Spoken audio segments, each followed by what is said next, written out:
อยมาหาหอยเนาะกับไต่วุฒิอยู่น้องอยู่ในโรงเรียนเนาะนี่มันหอยเจ้าหาไหนเนาะนี่ร้ายเติบตั้งใจมาหาหอยแต่ว่าผู้เดียวหาแหละเขากำลังสิกลับเนาะบังเอิญพ่อเฮ็ดปวกพี่น้องเอ้ยร้ายนี่ผุดเบิ่งผุดอู้ลาบปลาแท้ๆพี่น้องเฮ้ยเนี่ยแซ่บได้เหมือนโอ้จะเป็นมันพี่น้องเอ้ยเดี๋ยวเขาจะมาเก็บเลยเนาะ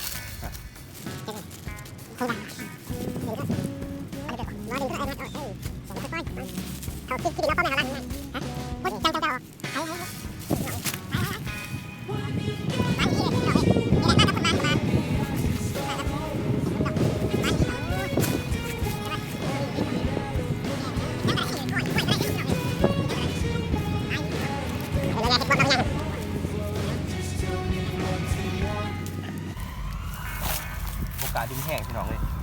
อย่ามันรุดนี่พี่น้องกาดึงแห้งอย่ามันรุดน้องดีพี่น้องเอ้ยถ่ายเลยเดี๋ยวตัดสินใจถ่ายซะไอ้พี่น้องเขาเลยเนาะพวกมึงทดสอบอย่างนั้นนะพวกใครได้แบบยินราคาแบบไปหาหอยหาเราเล่นพอนะบุกขึ้นมาบ้านที่ถอนหลักพี่น้องหาเราที่พอนะที่บ้านเราบุกขึ้นมาบ้านเขา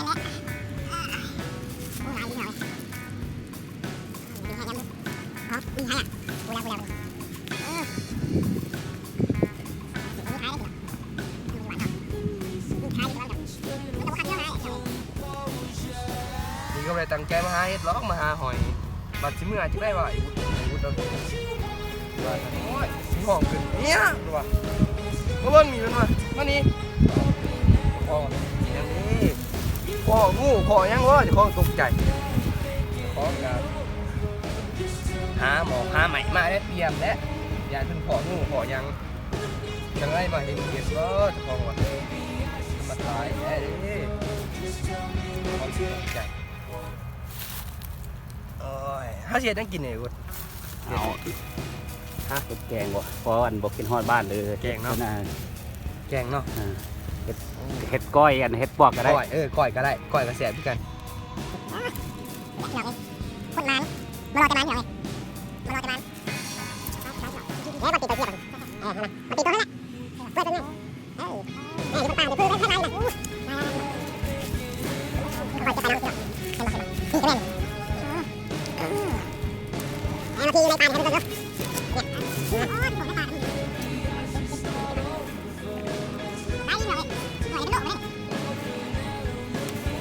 ๋ยวเพื่อนเนาะตอนนี้ก็เพื่อนก็ต้องเก็บเนาะเห็ดปอกใหญ่ๆเนาะไปเดี๋ยวนายพี่ก็ยังมีเนี่ยใช่ไหมเต็มใช่เนาะ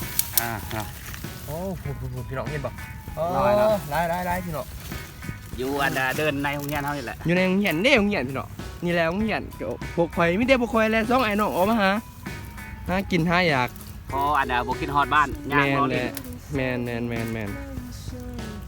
เพราะว่าใกล้ยีเสียงแล้วก็เบิ้งบนเทียนลายแล้วมันเจ็บหัวย่างรอเลยแมนแล้วมืออื่นก็เสียงเลยเนาะกลับบ้านเลยกลับบ่ได้เพราะว่าด้านบนทันเปิดเนาะเลยพากับย่างรอลินเราเฮ็ดยังไงใหญ่ดีพี่น้องเลย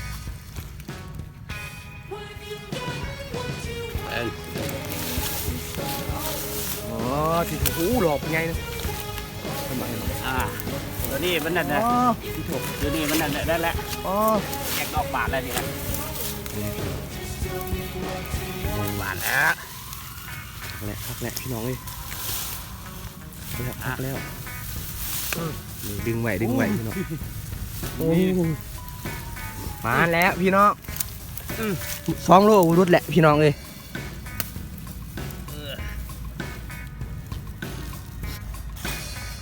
โดนทงพี่น้องเลยความร้ายกี่เอาพอแล้วเนาะพอละป้าคนอื่นมาเอาไปคนอื่นมาเอาซะแต่ว่าสิบ่บอกหรอกให้เข้าไปเบิ่งกี่เอาเองเนาะไปคันถามเขาจะขู่ไปเบิ่งในอันนั้นเอาแล้วก็กดติดตามเขาก็ว่าเดี๋ยวสิพาไปเบิ่งตอนเราเฮ็ดกินเลยเนาะไปสิเฮ็ดเมนูยังแน่เนาะนี่เฮากลับไปเนาะตอนนี้ก็แล้วเนาะถึงหอยถึงเฮ็ดเต็มพี่น้องเลยโอ้ นี่แหละคนดูคนมันที่ใช้กับมันพี่น้องเลย หอยกับเฮ็ดอยากกินปลาไปเฮ็ดเมนูมันอีกก้อยหอย ก่อยหอยแล้วก็อิหยังตุ่มเฮ็ดอิหยังแกงเฮ็ดเนาะเดี๋ยวเราสิไปเบิ่งขั้นตอนการเฮ็ดเลยเนาะไปเลยนี่ก็แม่นหอยที่เราหามากับเฮ็ดเนาะนี่มันก็เป็นเฮ็ดเนาะแล้วเราสิอยู่ขั้นตอนล้างเลยเนาะกำลังสิล้าง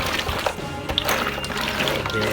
เดี๋ยวเราสิพาไปเบิ่งตอนเฮาล้างแล้วเลยเนาะไปตัดไปเลยเนาะ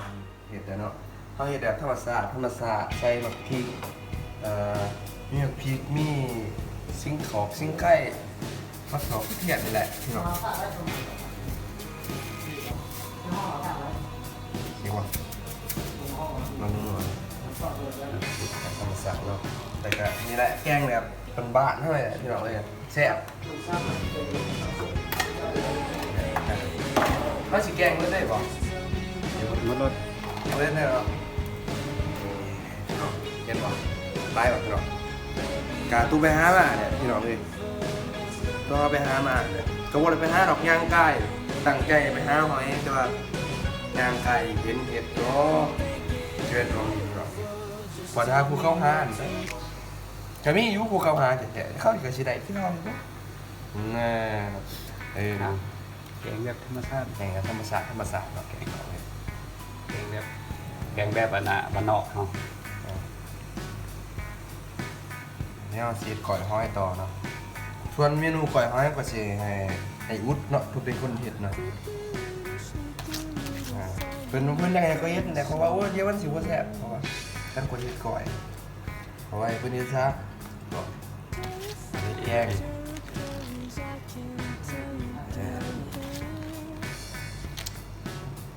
โอ้ย ล้นหม้อเนาะ ลายพวก พี่น้องเลย ทำไรอ่ะอันไว้จาก15 นาทีก็ลายพวกเฮ็ดลายพ พ ว ว ก ก รส เบิ่งนี่โหดจนงุ่มบ่ลงพี่น้องเอ้ยฟ้าหมอพี่น้องฟ้าหมอจนงุ่มบ่อนได้พี่น้องผมทั้งคู่คน ต่อเมนูหอย ไอ้ที่เห็ด เห็นแล้วนะ ฮะเกี่ยวกับกระเกียบใบมีบัวหัวแดงเทียบพริกเนาะ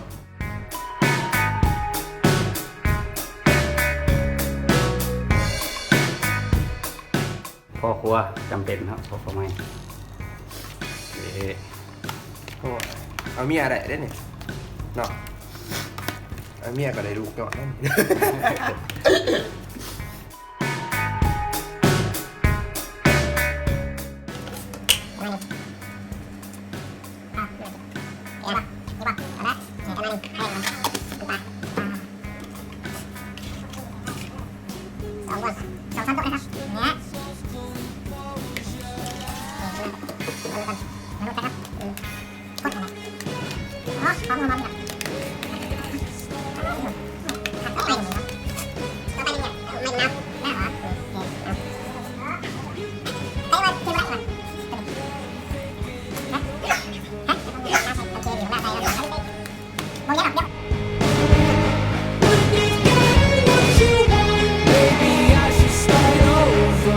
Just tell me what to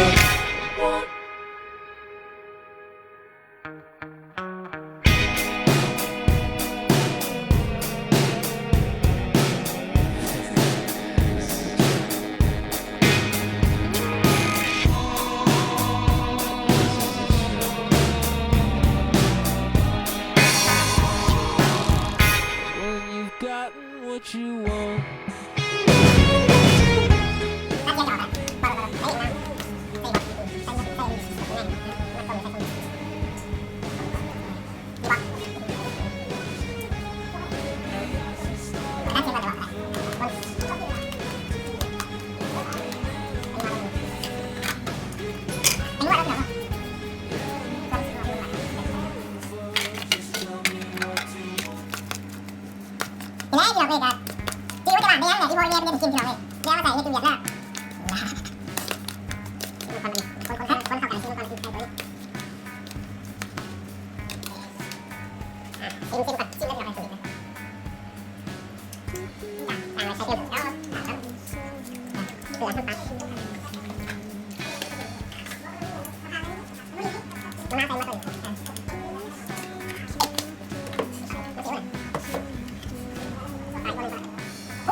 คนรับเนาะ